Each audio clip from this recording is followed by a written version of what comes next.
This is doctor Hina Baig और आज का जो हमारा टॉपिक है वो है वेस्कुलर सर्जरी में renal artery stenosis.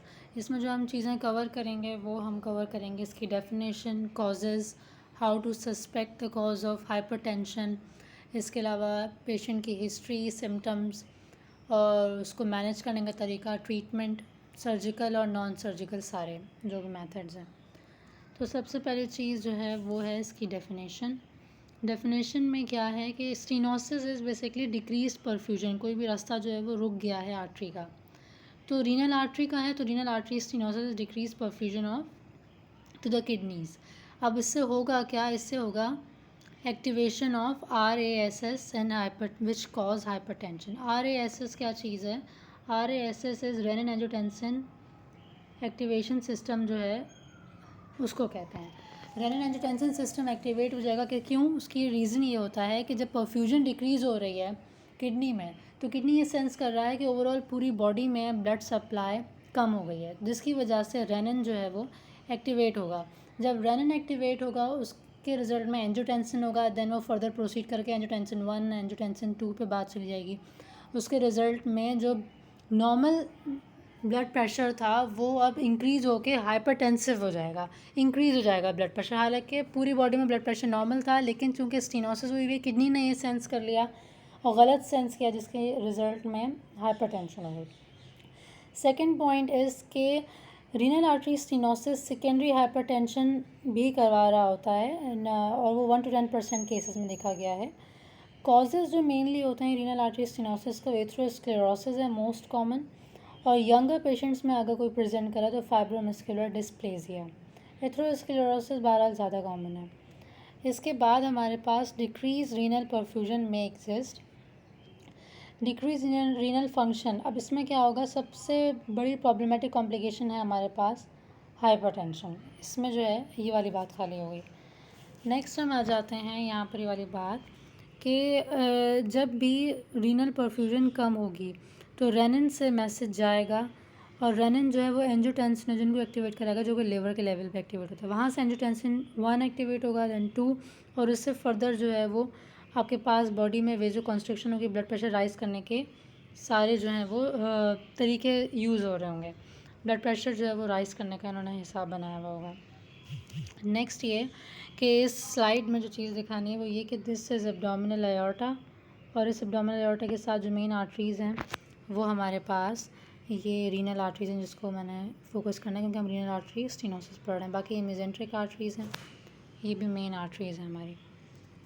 Okay, so next चीज़ है हमारे पास क्या है कि हमने कब सस्पेक्ट करना है कि रीनल आर्टरी स्टेनोसिस की ही वजह से पीछे हाइपरटेंशन हो रही है। ठीक है जी। तो हमारे पास पहली चीज़ तो ये होती है कि अगर पेशेंट अंडर 35 है और सडन सिवियर हाइपरटेंशन के साथ आया है तो may be renal artery stenosis इसका कॉज हो। दूसरी बात ये कि अगर 55 ईयर्स से ज़्यादा एज है और एकदम से उसको सडन ऑनसेट सिवियर हाइपरटेंशन को, तो ये भी फिर हम सस्पेक्ट कर सकते हैं रीनल आर्टरी वाला पीछे रीज़न। सेकंड पॉइंट है कि कंट्रोल्ड हाइपरटेंशन थी पेशेंट की और एकदम से सडन वर्जनिंग होना स्टार्ट हो गई, तो फिर भी ये कॉज बन सकता है हाइपरटेंशन का कि पीछे किडनी इसका कॉज हो। दूसरी बात ये कि refractory hypertension means refractory hypertension के अगर पेशेंट का जो है वो पॉलीथर्मी हो, पॉलीथर्मी मींस के वो 3-4 टैबलेट्स के ऊपर वो रह रहा है, 3-4 टैबलेट्स के ऊपर, तो उन 3-4 टैबलेट्स डायरेटिक्स या बीटा ब्लॉकर्स भी वो यूज़ कर रहा है, कंट्रोल थी लेकिन फिर भी जो है वो ब्लड प्रेशर कंट्रोल नहीं हो पा रहा है, हाइपरटेंशन है, तो माइट बी द कॉज के रीनल आर्टरी स्टेनोसिस हो। लास्ट ये कि अगर आपको ब्रूट मिल गया है ऑन एग्जामिनेशन, एब्डोमिनल ब्रूट, तो इसमें भी बहुत ज़्यादा चांसेस हैं रीनल आर्टरी स्टेनोसिस के इन्वॉल्वमेंट के।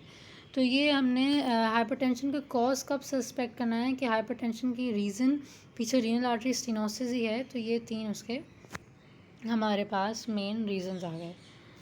इसके बाद नेक्स्ट हमारे पास ये है कि पेशेंट की हिस्ट्री में मेनली एथेरोस्क्लेरोसिस जो कि डिसलिपिडीमिया के साथ पेशेंट की हिस्ट्री होगी। आप जब LFTs कराएंगे तो आपको पता लग जाएगा। बाकी इसके अलावा हो सकता है कि पेशेंट की हिस्ट्री में उसको मायोकार्डियल इन्फार्क्शन हो या सेरेब्रोवास्कुलर एथेरोस्क्लेरोसिस हो।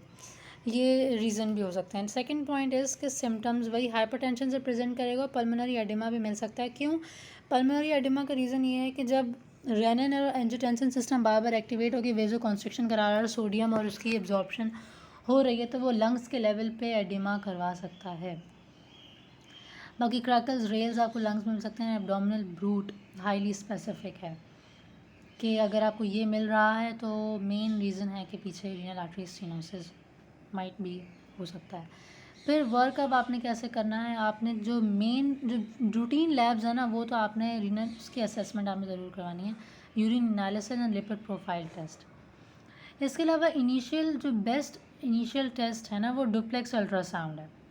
डुप्लेक्स अल्ट्रासाउंड से आप जो हैं वो फ्लो वेलोसिटी ब्लड फ्लो की पता लगवा सकते हैं। मोस्ट एक्यूरेट टेस्ट इसके बाद अल्ट्रासाउंड के बाद एंजियोग्राफी है। एंजियोग्राफी में आप इसको सस्पेक्ट कर सकते हैं कि मेन रीज़न स्टेनोसिस है कि नहीं है।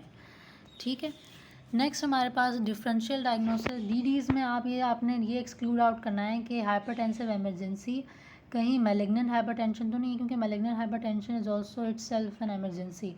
तो हो सकता है कि ये रीज़न हो। आपने सबसे पहले जो है वो पेशेंट का इस हाइपरटेंशन को कंट्रोल करना है, लेकिन किससे कंट्रोल करना है? नाइट्रोप्रोसाइड से, पहला पॉइंट। और दूसरी चीज़ ये कि बहुत जल्दी आपने ब्लड प्रेशर डाउन नहीं करना, एकदम से ब्लड प्रेशर डाउन नहीं करना, ठीक है।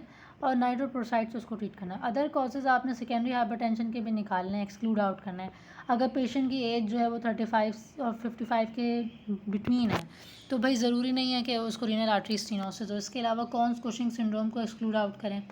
और आपने डुप्लेक्स स्टडी से करके भी चेक करना है, अगर उसमें फ़्लो वेलोसिटी सही आ रही है तो फिर भी आपने एक्सक्लूड आउट करना है, माइट भी कोई और कॉज रीनल आर्टरी स्टेनोसिस ना हो।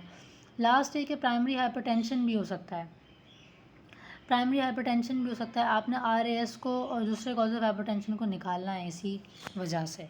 ठीक है, तो आपने डीडीज़ आपने पता कर ली कि आपने hypertensive emergency, other cause secondary hypertension के आपने उसको एक्सक्लूड आउट करना है, प्राइमरी हाइपरटेंशन को एक्सक्लूड आउट करना है। फिर उसके बाद लास्ट हमारे पास क्या है, इसका ओवरऑल ट्रीटमेंट। सबसे पहली चीज़ कि पेशेंट जो प्रेजेंट कर रहा है उसका blood pressure 220 systolic and 120 diastolic है, तो आपने उसको हाइपरटेंसिव इमरजेंसी के तौर पे लेना है और आईवी नाइट्रोप्रोसाइड से ट्रीट करना है, ठीक है, आईवी फ्लूइड्स के साथ। Second thing is medical management and surgical management. Medical management जो है वो पेशेंट्स आपने देखना है कि अगर यूनिलैटरल डिजीज़ है, एक साइड ही इन्वॉल्व है, 80% ब्लॉकेज है तो खाली, और माइल्ड हाइपरटेंशन है तो आपने उसको मेडिकली ही ट्रीट करना है। सर्जिकल मैनेजमेंट में आप उस वक्त जा रहे होते हैं, आप कब जाएंगे सर्जिकल मैनेजमेंट में? दो ऑप्शंस हैं, आप या तो परकुटेनियस ट्रांसल्यूमिनल एंजियोप्लास्टी पे जाएंगे या ऑटोरिनल बाईपास पे।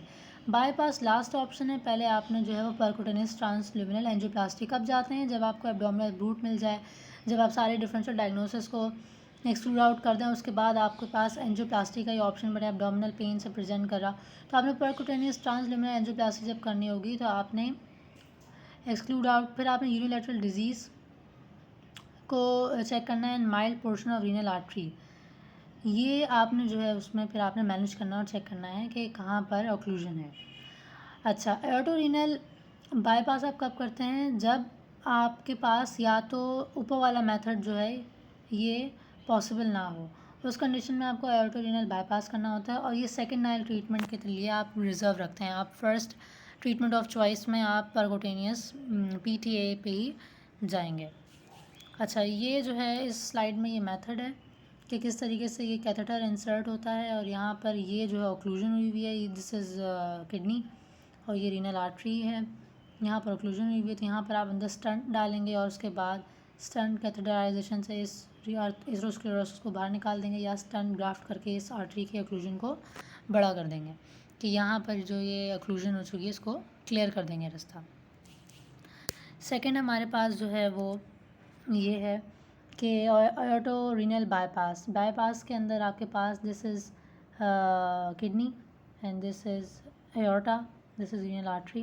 तो अब जो आपके पास आपने बाईपास कर लिया, आपने ये जो एओर्टा से जो रीनल आर्टरी का पोर्शन निकल रहा था इसको आपने कट डाउन कर दिया, और उसके बाद जो है आपने क्या किया है कि